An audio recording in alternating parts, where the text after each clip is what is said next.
বাংলাদেশের তিনবারের সাবেক প্রধানমন্ত্রী এবং বিএনপির চেয়ারপারসন বেগম খালেদা জিয়ার জানাজার নামাজে অংশ নিতে দেশের বিভিন্ন প্রান্ত থেকে রাজধানীর ঢাকায় সাধারণ মানুষ ও রাজনৈতিক নেতাকর্মীদের ঢল নেমেছে। দর্শক, আপনারা ইতিমধ্যে জানেন, দীর্ঘ এক মাসের বেশি সময় রাজধানীর এভার কেয়ার হাসপাতালে গুরুতর অসুস্থ অবস্থায় ভর্তি ছিলেন বিএনপির চেয়ারপারসন ও বাংলাদেশের প্রথম নারী প্রধানমন্ত্রী বেগম খালেদা জিয়া। এবং বুধবার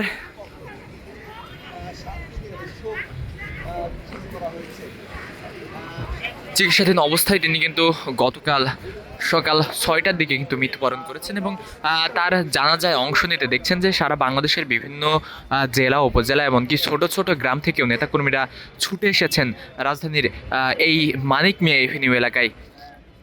দর্শক, যদি একটু জানিয়ে রাখি যে আজ দুপুর 2টা নাগাদ সংসদ ভবনের দক্ষিণ প্লাজায় রাষ্ট্রীয় মর্যাদায় দেশনেত্রী বেগম খালেদা জিয়ার জানাজা কিন্তু সম্পূর্ণ হবে। এই মহাপ্রণয়ে শ্রদ্ধা জানাতে মঙ্গলবার রাত থেকেই বিএনপি ও এর অঙ্গ সহযোগী সংগঠনের হাজার হাজার নেতাকর্মীরা সংসদ ভবন এলাকা, এভার কেয়ার হাসপাতাল, গুলশান কার্যালয় এবং তার বাসভবন ফিরোজার সামনে অবস্থান নিয়েছে। দেশের বিভিন্ন জেলা থেকে আসা শোকাতুর মানুষগুলো শীতের রাত উপেক্ষা করেই জানাজার অপেক্ষায় মানিক মিয়া এভিনিউয়ের আশেপাশে এলাকা জমায়েত হয়েছেন।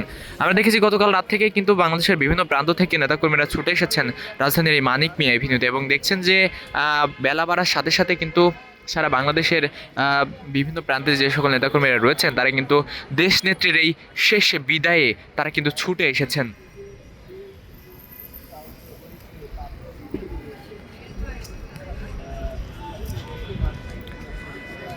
দর্শক, যদি একটু জানিয়ে রাখি, বেগম জিয়ার জানাজা ঘিরে রাজধানী জুড়ে অভূতপূর্ব নিরাপত্তার ব্যবস্থা গ্রহণ করেছে আইন শৃঙ্খলা বাহিনী।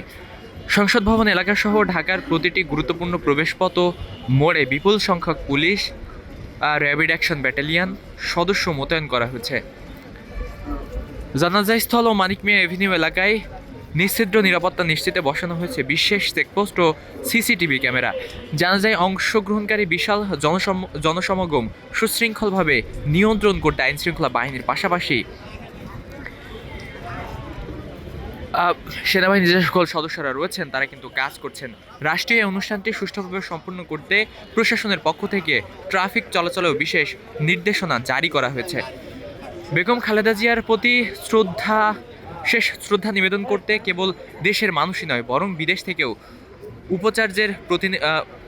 উচ্চ পর্যায়ের প্রতিনিধিরাও আজ ঢাকায় কিন্তু এসেছেন। জানা গেছে যে ভারত, পাকিস্তান, দক্ষিণ পূর্ব এশিয়ার বেশ কয়েকটি দেশের প্রতিনিধি দল এই জানাজায় অংশ নিতে এবং মরহুমার পরিবারের প্রতি সমবেদনা জানাতে বিমানে ঢাকায় পৌঁছেছেন।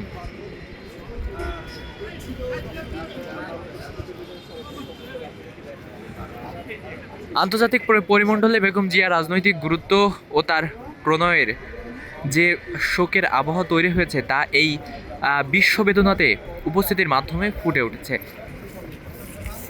অন্তর্বর্তীকালীন সরকারের প্রধান উপদেষ্টা ও অন্যান্য উপদেষ্টারাও এই জানাজায় শরিক হয়ে সাবেক প্রধানমন্ত্রীর প্রতি রাষ্ট্রীয় সম্মান প্রদর্শন করবে বলে নিশ্চিত তারা কিন্তু জানিয়েছেন।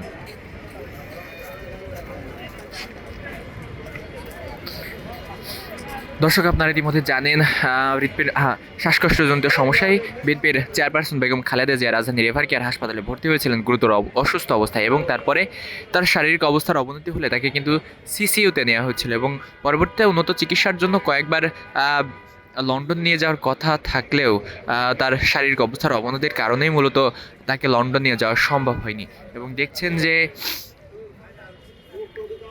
চিকিৎসাধীন অবস্থায় তিনি গতকাল সকাল অর্থাৎ 30 ডিসেম্বর ভোর 6টায় 79 বছর বয়সে শেষ নিঃশ্বাস ত্যাগ করেন। যদি একটু জানিয়ে রাখি যে 1945 সালের 15ই আগস্ট জন্মগ্রহণ করেছেন বেগম খালেদা জিয়া এবং তিনি কিন্তু বাংলাদেশের প্রথম নারী প্রধানমন্ত্রী ছিলেন এবং মুসলিম বিশ্বের দ্বিতীয় নারী প্রধানমন্ত্রীও কিন্তু তিনি ছিলেন। তার মৃত্যুতে দেশে এক অপূরণীয় রাজনৈতিক শূন্যতা কিন্তু সৃষ্টি হয়েছে এবং দেখছেন যে তার জানাজাকে ঘিরে বাংলাদেশের বিভিন্ন প্রান্ত থেকে রাজনৈতিক যে সকল নেতাকর্মীরা রয়েছেন, বিএনপি এবং বিএনপির অঙ্গ সহযোগী সংগঠনের যে সকল নেতাকর্মীরা রয়েছেন এবং সাধারণ মানুষ আজ কিন্তু সমবেত হয়েছেন রাজধানীর মানিক মিয়া এভিনিউ এলাকায়। এবং এখানে দুপুর 2টা নাগাদ তার দাফন শেষে বিএনপির চেয়ারপারসন বেগম খালেদা জিয়ার দাফন শেষে তার স্বামীর পাশে কিন্তু সমাহিত করা হবে, অর্থাৎ